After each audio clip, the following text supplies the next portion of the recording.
Assalamualaikum warahmatullahi wabarakatuh. Izin memperkenalkan diri, nama saya Ayu Fibru Suryanti dengan NPM 2217051013. Di sini saya akan menjelaskan tentang finished automata untuk tugas teori bahasa dan otomata. Jadi yang pertama yaitu pengertian dari finished automata. Finished automata atau finished machine adalah mesin abstrak yang memiliki 5 elemen atau tuple. 5 elemen tersebut meliputi input, output, himpunan state, relasi state, dan relasi output. FSA berupa sistem model matematika dengan masukan dan keluaran diskrit yang dapat mengenali bahasa paling sederhana dan dapat diimplementasikan secara nyata. FSA dapat menerima input dan mengeluarkan output yang memiliki state yang berhingga banyaknya. Selain itu, FSA memiliki sekumpulan data untuk berpindah dari satu state ke state lain berdasarkan input dan fungsi transisi yang diterapkan. Perlu diketahui bahwa sistem finite state automata hanya dapat mengingat state terkini karena tidak memiliki tempat penyimpanan atau memori. Finite state automata pada dasarnya digunakan untuk mengenali pola. Dibutuhkan string simbol sebagai input dan statusnya berubah sesuai dengan input tersebut. Ketika ditemukan simbol input yang diinginkan, maka terjadi transisi. Pada saat transisi, automata dapat berpindah ke keadaan berikutnya atau tetap dalam keadaan yang sama. FSA memiliki dua status, yaitu status terima dan status ditolak. Ketika string input berhasil diproses dan automata mencapai state akhir, maka statusnya adalah terima. Demikian juga sebaliknya. Finite state automata dapat didefinisikan sebagai dengan persamaan berikut.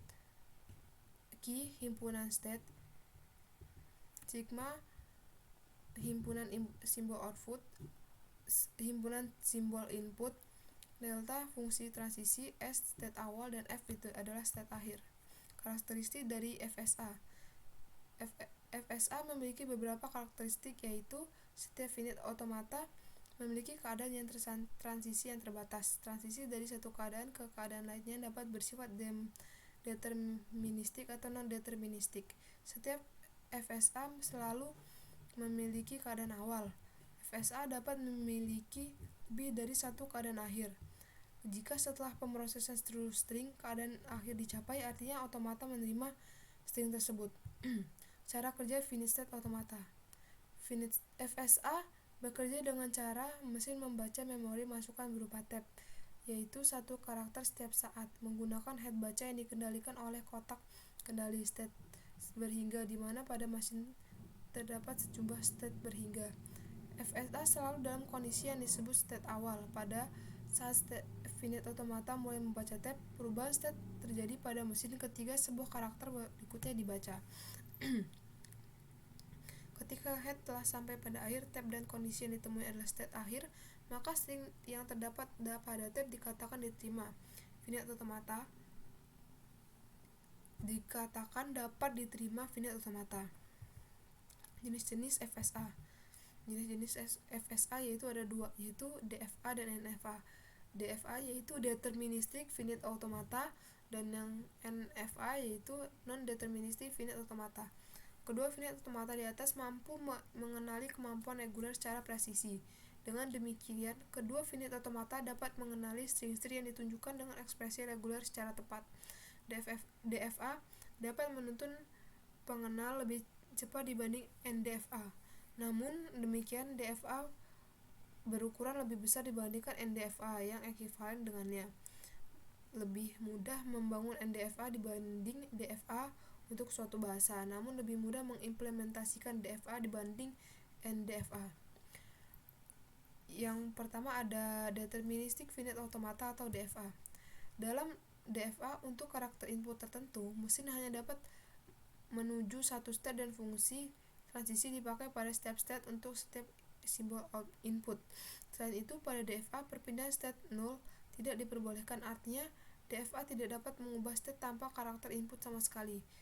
DFA terdiri atas 5 tuple, yaitu key himpunan semua,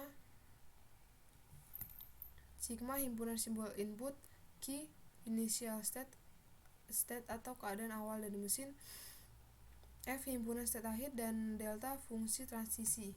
Sebagai contoh berikut, DFA sigmanya 0,1 yang menerima semua string yang menerima semua string yang diakhiri dengan 0. Contoh DFA. Sebagai contoh berikut. DFA sigmanya 0,1 yang menerima sebuah string yang diakhiri dengan 0. Jadi tuh DFA-nya ini 0,1. Suatu dari sini masuk ke 0, lalu ke 0 lagi, lalu ke sini. Dari sini tuh bisa ke sini. Jadi dia muter gitu. Suatu hal penting yang perlu diperhatikan pada jenis DFA adalah terdapat banyak kemungkinan pada sebuah pola. Namun secara umum DFA dengan jumlah state minimum cenderung lebih baik. Jadi di sini tuh banyak pola-polanya. Jadi tuh nggak cuma satu. Jadi kan ini bisa dari sini ke sini, terus ke sini. Jadi 0 1 0 0 1. Terus bisa dari 1 bisa 0 1 0 1 0 1 1 0 0 1. Jadi itu banyak pola-polanya, tapi itu yang jumlah state yang paling dikit itu yang paling baik. Lalu selanjutnya ada non-deterministic finite automata. NFA hampir sama dengan DFA, namun yang membedakan adalah pada beberapa hal berikut. Diperbolehkan terjadi perpindahan null, yang berarti NFA dapat berpindah ke state berikutnya tanpa membaca simbol input. NFA dapat mengirimkan beberapa state untuk input tertentu. Pada dasarnya, beberapa hal di atas tidak membuat NFA lebih unggul dari DFA.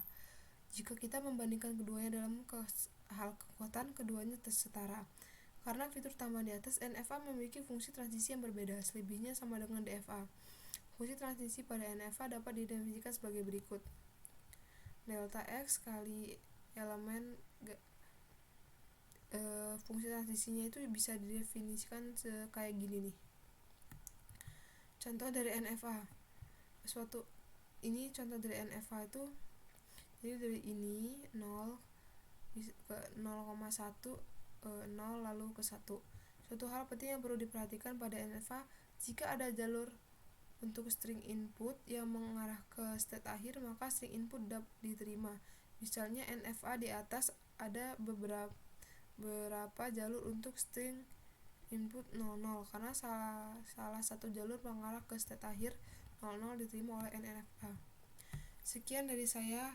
Mohon maaf banyak salah kata dan kekurangan. Saya akhiri. Wassalamualaikum warahmatullahi wabarakatuh.